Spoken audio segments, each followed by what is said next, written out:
Welcome back, everybody, to another edition of the High School Blitz on Statesman.com. Once again, I'm joined by Thomas T.J. Jones. And Thomas, we obviously saw a big one, Westlake and Lake Travis, but we'll get to that in a minute. Yeah. Start off, like we always do. Who do you give your game ball for this past weekend?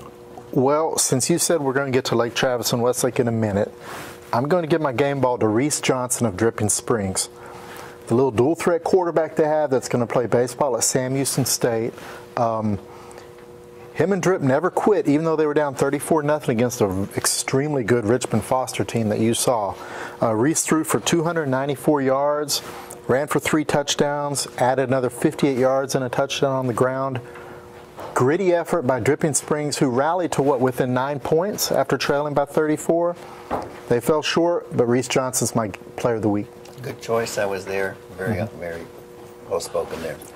I'm going to give mine to Cade Green, wide receiver at Lake Travis. Now, when you think of Lake Travis, you can think about 3 or 4 wide receivers that are really, really good. Oh, wow. Cade Green in this game, 5 catches, 135 yards. He set the tone early with a big 56-yard touchdown pass reception on the 3rd play of scrimmage for Lake Travis. Yeah. It was 7-0, and then after that, there was no doubt. Cade Green's been good all year. He's going to Wisconsin next year. He's my player of the week. Now, you know what will be fun to watch Cade Green in the future? He's going to be covered by his teammate Austin Hiller, a defensive back who's committed to Northwestern. So a little Big Ten matchup there. And Northwestern's pretty good. Yeah. Biggest takeaway. There were a lot of things that happened this weekend. We've only got one team left standing, but what was your biggest takeaway from the weekend? I think on how good Westlake is going to be next year. I think Todd Dodge has won, 4 state titles at South Lake Carroll, played for another couple of championships. I think he showed how good a coach he is this year. This is a team that had Sam Ellinger only play 4 full games. And I don't think he was 100% in any of those games, but they still got to the regional finals. They had 2 sophomore quarterbacks that played against Lake Travis. They have a junior running back in Nakia Watson. 3 of their 5 linemen come back on offense. Their defensive front will be extremely good. Don't count out Westlake next year. And I think they may even give Lake Travis a run for the district title next year, despite what you saw Friday. Lake Travis, they're losing a lot. As much as Westlake is keeping, Lake Travis is losing almost all of their key players. The thing that I took away, Thomas, is Dripping Springs. I mean, this is a team that we didn't give hardly any respect to before the season started. Now it's basically because they were 5-5 last year. Galen Zimmerman's first year with the team. This year they finished 12-2. You mentioned the game the other day. They got behind 34-0 against Richmond Foster. And I'm sitting there in the Alamo Dome thinking, why am I here? This is going to be. This is embarrassing. This is 70-0 written all over it. But they came back. They fought back, as you said. They cut it to within 9. John Hoyle, a player you didn't mention, 3 catches, 111 yards. They had a fantastic year. Nothing to be ashamed of. Yeah. Dripping Springs with this coaching staff, they're going to be here a while to stay. And there were some similarities with Round Rock too. Round Rock got to the regional finals for the first time in school history, just like Dripping Springs. And like Reese Johnson, their quarterback Mark Reed went down swinging. He threw for 305 yards, and they lost to the Woodlands, including a 99-yard touchdown pass to Jason Uwatsi.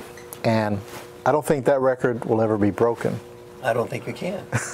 Good point. Just like Tony Dorsett. Yeah. Last but not least, we've got one game for Central Texas remaining in the football season. Well, actually, just this week. We're hoping that it's 2 with the following week. I think it'll be 2, but we'll get to that. Too, but we'll get to that. State semifinals, Lake Travis, Atascocita, 2 p.m. Saturday, Alamo Dome. Be there. Plenty of tickets still available. Yeah. Your take on that game? Some local fans saw Atascocita last year when they lost to Westlake in the regional finals. They weren't that impressive, but looking at what Atascocita has done this year, they're a tough-minded group. Their only loss of the season came to North Shore, 31-21 in a district game back in October. So, in the regional championship, they have a rematch with North Shore, and they pull out an overtime win. That shows some mental toughness to come back and beat a team that beat you earlier in the year. So that's impressive for Atascocita. And they have this scrappy little quarterback named Davion Boyd. He is a dual threat kid. probably not going to play big-time college football because he's not that big. He's not the fastest kid, but he's just a baller. He had 349 yards passing against North Shore. He scored 4 touchdowns against the Mustangs. And anyone who saw North Shore beat Westlake in last year's state championship game can testify how good that North Shore defense is. So to put up those kinds of numbers against North Shore, very impressive. They're not going to be an easy out for Lake Travis. Good point. If I'm Lake Travis right now, I'm getting your secondary ready because they are going to pass. I think that they have a puncher's chance to beat Lake Travis, and that would be bypass. If there's a chink with Atascocita, it's with a defense that has allowed 21 points a game through 4 playoff games. 21 points is a lot of points given up for a team that's in the 5th round. That means that they're winning basically with offense. And Lake Travis is the epitome of offense. Charlie Brewer already this year, 45 touchdown passes, 2 interceptions. So he's probably an even better quarterback, than what they've got over there. Yeah. And then you got Cade Brewer, Cade Green, Malik Barkley in the backfield. Lake Travis is loaded with offense. And their defense has been lights out too. Austin Hiller, great football player. You got Sammy Ochoa in the middle. You've got people like that. I'm thinking that Lake Travis is going to win by 2 touchdowns. I hope I'm right. Go ahead. Yeah, 2 very different paths. You see, Lake Travis hasn't had a close game in the playoffs. 4 routes. And Atascocita, like we said, they beat North Shore in overtime. The game before, they beat, I think, Houston Lamar 28-27. So on one hand, you could say they're battle-tested. On the other hand, you could say they're squeaking by these teams, which doesn't bode well against Lake Travis. So it'll be interesting. They've been on the ropes, but they've won. Yeah. Lake Travis hadn't been on the ropes. One more thing about Lake Travis. Last 10 years, they've won at least 10 games 9 times. So take it for what it's worth. Yeah, and as we know, they're looking for that first championship in the state's highest classification, which is now Class 6A.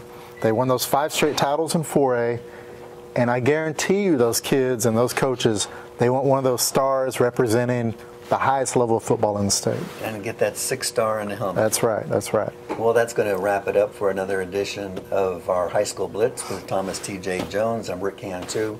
A reminder that if Lake Travis wins, and we're banking on that, Yeah. We will be back here again next week for another wrap-up.